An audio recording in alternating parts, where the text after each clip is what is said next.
Before I begin, I guess, I just want to clarify the word church, when Amy and I use it, will encompass all religions, faiths, and religious organizations, just for brevity's sake. With it being George Washington's birthday today, I thought it would be perfect to quote one of his timeless statements to the American people, in particular to the Jewish population in Newport, Rhode Island, who had just come and fled persecution, religious and state tyranny. He said, quote, May the stock and children of Abraham live in peace with the inhabitants, and each man will be able to safely sit under his own vine and tree, and there shall be none to make him afraid. End quote. That statement is extremely prescient to tonight's debate because it exemplifies religious tolerance, inclusivity, and religious protection. My argument, I have 4 arguments that support tax-exempt status here tonight. One of which, the state nor the church has jurisdiction over the other. 2, that tax-exempt status policy we have seen throughout human history, as far as the ancient civilizations. And what we're seeing is not a mere recognition of this innate right, but of institutionalization. 3, that because of the lack of jurisdiction of either's power to have power over the other, this is thus codified, or it's shown through the wall of separation between church and state, which is then codified through our First Amendment of the Constitution. And 4th, the heavy consequences that would come down from the state, from the government, if, unfortunately, the opposition's policy rules. So I'll get right to it. The jurisdiction argument. The natural right to religious liberty is something that's completely individual, separate of the state, and not to be ruled over by the state. This is referenced in the Declaration of Independence, and it comes out of our Lockean tradition that religious liberty is it existed before any government existed, before man-made government. And it's because of this that we have this sovereignty, this wall of separation that prohibits sovereignty of the state over the church and the church over the state. We have to be extremely careful when we say that someone is taxing properties and power over another institution or individual, because that says you have sovereign power over that entity. Now let me be abundantly clear that they have no such right. This church has no right to tax the state, and the state has no right nor jurisdiction to tax the church. The historical argument is that this innate right has been seen throughout history, the ancient Egyptians and the Persians to the English, because they all saw one thing, that charity and positive externalities come naturally out of the church being free from any jurisdiction of the state. It was not invented by the Founding Fathers, but it came out of the English tradition and the child-parent relationship between the colonies and the English. I then will shift to my constitutional court argument. This innate right of religious liberty and freedom from the government and any jurisdiction from thereof, is codified in the First Amendment in 2 ways. 1, the state shall not establish a state religion. That means the church has no jurisdiction nor influence over the state. And 2, that the state shall not prohibit the free exercise thereof of religion. Therefore, making my other point, that the state has no jurisdiction over the church. The founders knew exactly what Justice John Marshall understood, which is when you have the power to tax, you have the power to destroy.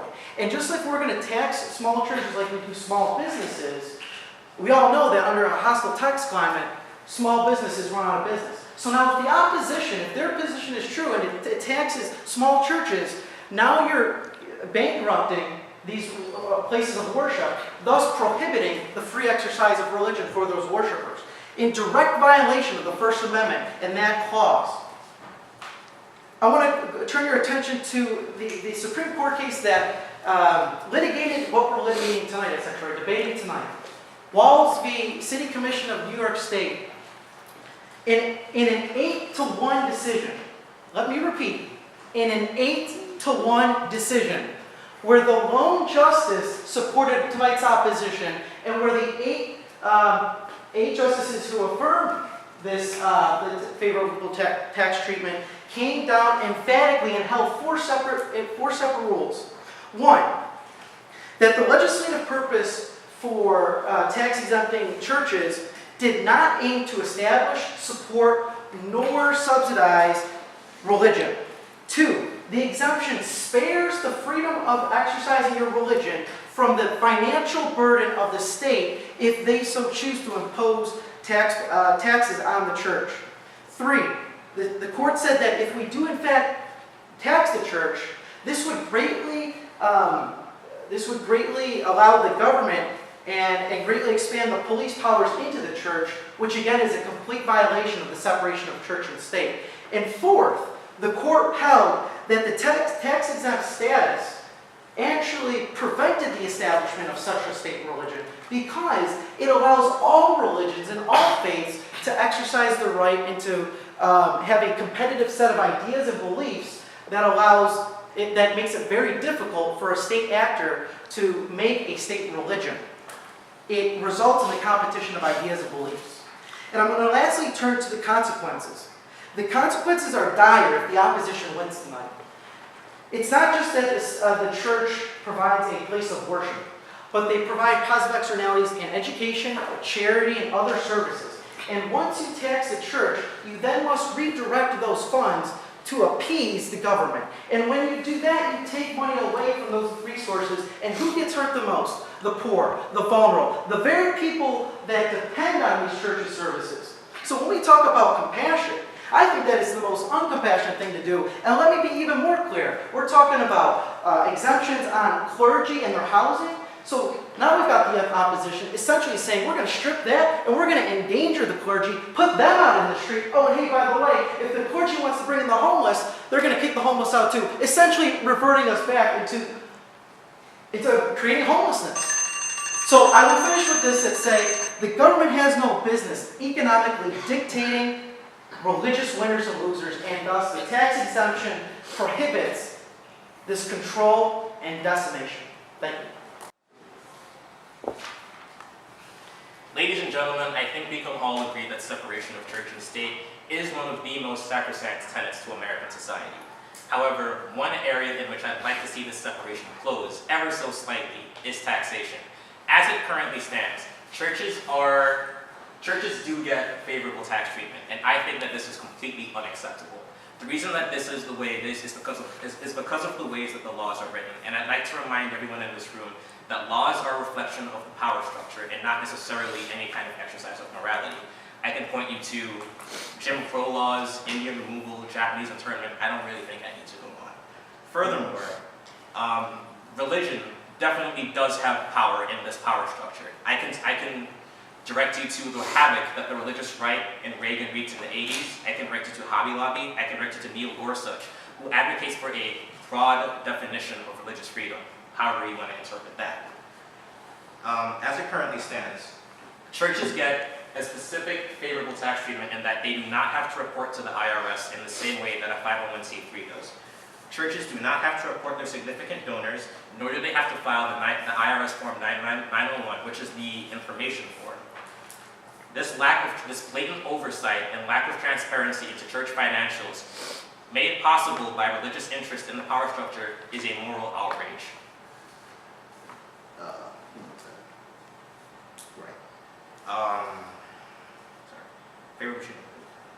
As it currently stands, the government has deemed that churches get this favorable treatment because churches tend to operate in a general charitable manner.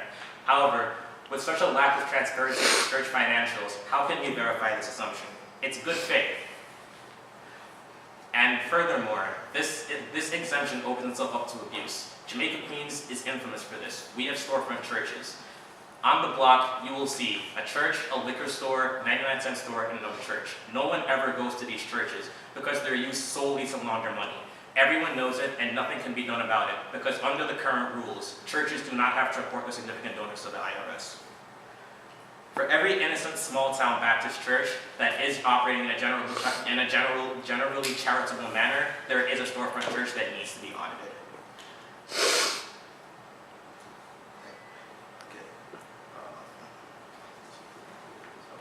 I'd like to end by saying that churches should not be getting this favorable tax treatment because it opens itself up to abuse. Churches, I'm not saying that we necessarily need to be taxing churches, but they need to be made to report the same way that 501c3s do.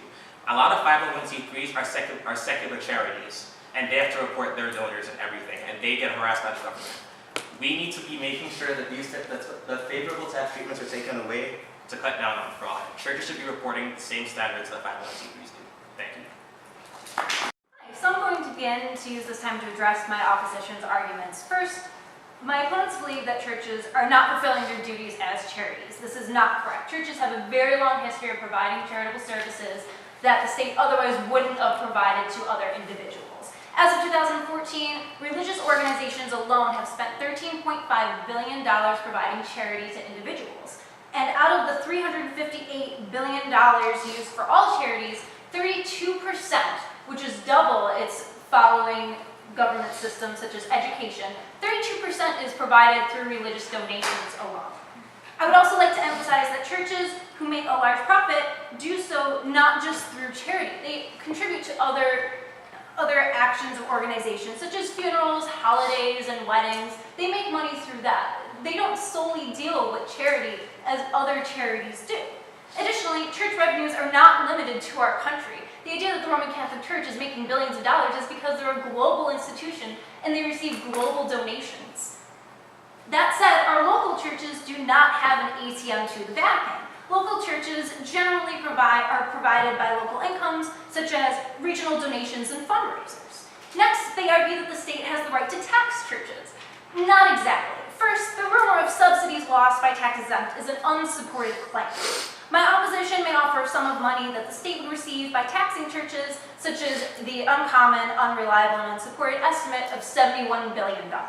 Let me make it clear that there is currently no way to accurately measure the potential income of tax revenue, especially because the more the church pays in taxes, the more the state has to provide back through the taxes that they give them. In addition, there is nothing defining a nonprofit as not making money. Churches can make a profit. All charities can make a profit. In fact, all charities do make a profit. You cannot demand that all of their income, expenses, and assets must go to either charity or taxes. That's simply not true. Another argument is that the churches abuse their tax-exempt status. First, you can't be upset about who is accepted into the tax-exempt under the IRS. You really only need two things to define a religion, and it's faith and ritual. This makes it very hard for the IRS to pick and choose, and that's because the state can't favor one religion over the other. The state can't tell somebody that their religion is stupid or their religion is ridiculous. And in doing so, it would completely violate our religious freedom. I also want to point out that taxing churches does absolutely nothing to fix the abuse within the church. Taxation would not affect the churches and individuals that are making billions of dollars. They would simply spend more to avoid the taxes. They would change their assets. For example, instead of investing in land, they would invest in gold and other non-taxable assets. And they would just ask for more willingly donated money to make up for their lost revenue. So really, the only people who are getting hurt are small churches who rely on local donations throughout their area. This does nothing to the people that they're saying that are abusing the system. You'd only be shutting down the church down your street that actually does great things in your neighborhood. In addition, if you tax churches, you have to tax all charities. Mainly because if you wish to tax churches, all of these problems of abuse are apparent within other charities. And it would only be fair that if you want to collect a profit through the corruption that supposedly exists within churches, you would have to do so through all charities. The state would only be seeking a profit through this abuse and refusing to provide any solution to the issue. In addition, I want to make it noteworthy that solutions already exist. There are already regulations made through the IRS. The question is how people are choosing to address that authority. The executive branch is in charge of running all of the enforcement of those regulations, and if they choose not to regulate it, that's not a question of whether or not they should be tax exempt. People should be questioning their government and whether or not they're obeying the rules that were already set in place. The majority of the concerns my opposition proposes would be resolved if the executive branch enforced those regulations. And in terms of transparency, religion is not a business. Religion isn't really treated like a business. They have no obligation to report the amount that they're making to the government. And this is because they don't receive $60 billion in grants like all the other institutes do. There's a reason why churches only get about $15 million to charity, and that's because they don't receive $50 million from the government like our healthcare system does. Finally, taxing churches eliminates eliminates a crucial part of the wall of separation for church and state. And the biggest focus I want to make here is that if you draw the line, it's nearly impossible to redraw the line. So let's say we do tax churches. Let's say this is the biggest solution and everything will be fixed if we do it, except for the abuse and the corruption. One of the largest requirements of church tax exempt status is preventing involvement in political affairs. If you remove the idea that you have to tax exempt somebody, all of a sudden churches would be completely involved in our political system, and the consequences would change the dynamic of our entire country.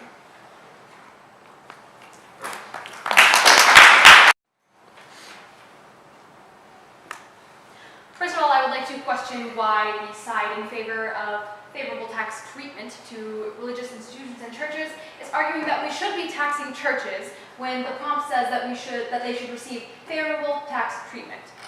An example of this would be the lack of audits that have happened throughout the last few years. I would like to point you to the data that says that in 2013, of the 372,000 religious institutions of all faiths that exist in the United States, 2 churches were audited in 2013. And in 2014, that number was as low as 1. I would also like to point you to, as John Oliver put it in his video about Our Lady of Perpetual Exemption, that televangelists are notorious for abusing their religious tax exemption. Creflo Dollar and Mike Murdoch are 2 of whom, and they have both used their income, that is tax exempt, to purchase private jets, which they do not always use for their religious practices and their preachings. And oftentimes they use it to go on vacation, which I would argue has very little to do with their faith and their ability to convey their faith to others. I would also like to mention that it was suggested that churches do not operate as a business. They are not a business. However, regarding the televangelists, this is entirely false. They do operate as a business, and if you look at the amount of money that they're gaining from people who send them money via snail mail or write them checks, they do operate as a business. And the only exception being that their expenses are non-taxable.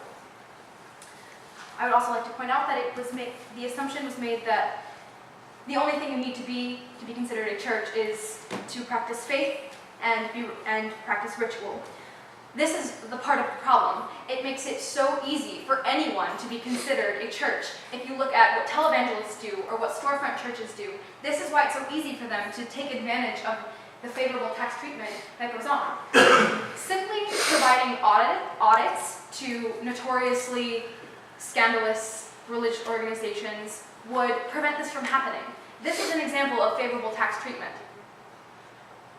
If churches were taxed, that would obviously be a violation of the way that 501c3s or any other regular charitable organization in this country operates. It would be absurd because, as mentioned, churches do provide a lot of great services, but the problem is that there are ones who don't. And as long as they're continually not being audited or supervised and there's no clarity as to what's going on behind closed doors, this is going to continue to happen, and there will be violations and abuses and corruptions.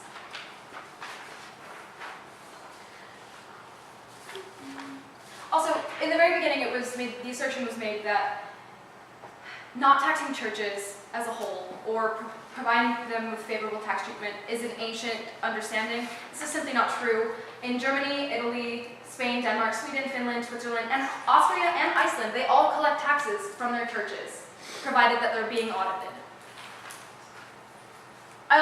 There have been no figures provided or sources saying that the amount of charity that's been done and the amount of clarity, especially with churches like the Mormon Church, is notorious for providing like 1% of their donations, some obscure, very small number like that, going to charity or charitable causes. Finally, I would like to note that the government already taxes small businesses the same way that they tax large businesses. Taxing, if this is what we're going to consider it, a small church, what is the difference between that kind of an operation and taxing a large church, the ones that would seemingly benefit from tax being taxed and being able to hire tax lawyers or extreme accountants, as one might say. And as long as we're considering the law supreme, I would also like to note that the issue, if the issue arose, the law is not, as we've noted before, synonymous with morality. If we're going to say that it is currently legal and there has been legal precedent from the Supreme Court to say that churches should not receive, or should receive favorable tax treatment, well, what about Korematsu? Or with Japanese internment? Or what about Dred Scott? And all of the clear violations of liberties and considered what we now know as rights. How do we examine history from a lens of saying that everything the Supreme Court has done up until this point is true when we obviously know otherwise? All right, go. So just to recap, I'd like to remind everyone the Supreme Court is not infallible. Dred Scott, Korematsu, they've gotten it wrong in the past. Also, by favorable tax treatment, we're not necessarily conflating with taxation itself, but having these churches report to the IRS with the frequency that 501c3s do. This places no burden on their religious freedom whatsoever. This doesn't even place a financial burden on them. All we want is some transparency. There is a clear fraud issue that is going on with people laundering money through churches. And if they were made to report to the IRS more frequently, not even just taxing them, just reporting to the IRS more frequently, this is a problem that we could make some headway in solving. Just like to remind everyone, we're not saying that churches need to be taxed. All we're asking for is that they report to the IRS more frequently, which places no burden on their religious freedom whatsoever. That's all I got to say. As we celebrated President's Day this past week, this past Monday, I'm reminded by our second president, John Adams, whose quote said, facts are stubborn things. And whatever our wishes, inclinations, or dictates of our passions may be, they do not alter statistics and evidence, nor evidence. I must emphasize clearly that if the proposals of tonight's opposition were to be implemented, it would be in direct violation of our natural rights and the freedom of religion. Because of that undergirding, it's described in our Declaration of Independence, of a clear separation of church and state, where our freedoms start before man-made government ever precipitated. It is fundamental, it violates our First Amendment rights and freedom of religion, and it, again, goes in direct contrast to the Supreme Court precedent and jurisprudence, which, by the way, just reflected everything we've seen throughout human history. And I understand there was something said about other European countries that date was never given. But throughout human history, whether it was the ancient world, our founding documents, or is litigated in our own courts, everything is in line with the Constitution and is good policy. So while my opposition's argument sounds like a simple solution, the profit they seek to seize from the church is nothing compared to the consequences of overstepping that separation of church and state. We favor policies that establish charity, liberty, and the good-natured spirit of charities in general, that exemplify religious tolerance and plurality. We're not going to be rounding up clergy if all of a sudden the opposition wins and we have to revoke some favorable exemptions. We're not going to do that. That's not who we are as a country, just because a church or a pastor or a priest cannot or does not go along with their revocations. And I'll end with this, that we should live up to the ideals described in George Washington's letter to the Jews of Newport, Rhode Island, that no one should be made afraid to practice their religion as they see fit.